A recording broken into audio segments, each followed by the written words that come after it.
Programang ito ay rated SPG. Striktong patnubay at gabay ng magulang ang kailangan. Maaaring may masiselang tema, lengguwahe, karahasan, sexual, horror o droga na hindi angkop sa mga bata.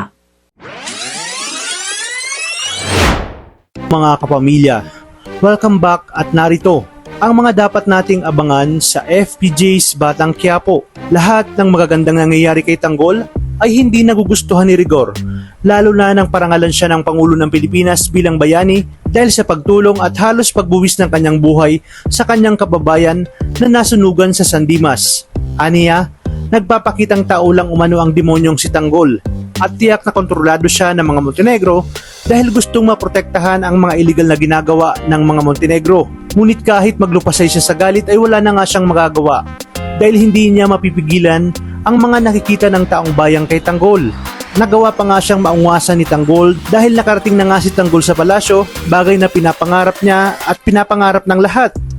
Dumating na ang araw ng eleksyon at ipinakita ng taong bayan ang buong suporta kay Tanggol at sa mga kapartido nito. Lahat sila ay panalo at malayong-malayo ang agwat ng mga boto sa mga gerero.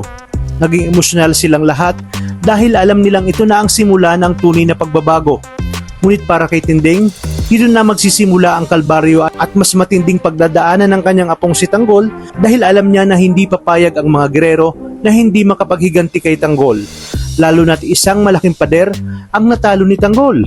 At kapag nalaman ni Pilar at Roberto na ang nanay pala ni Tanggol ay si Marites na siyang anak ni Gustavo kay Tinding.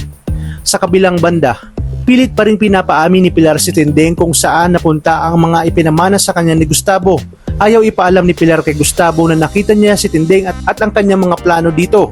Dahil alam niyang si Tinding ang unang minahal ni Gustavo at kaya lang sa kanya napunta si Gustavo dahil sa pamimikot ni Pilar. Gayunpaman ayaw sabihin ni Tinding kung nasaan ang mana na kahit anong pamimilit sa kanya ay talagang itinatanggi niya na nasa kanya ang mga ito.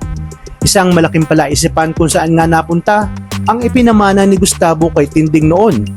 Kaya namang kapamilya, tutok lang dahil marami pa tayong dapat abangan. Dito lang sa FPJ's Batang Quiapo. Maraming salamat sa inyong panonood at pagpalain tayong lahat, kapamilya.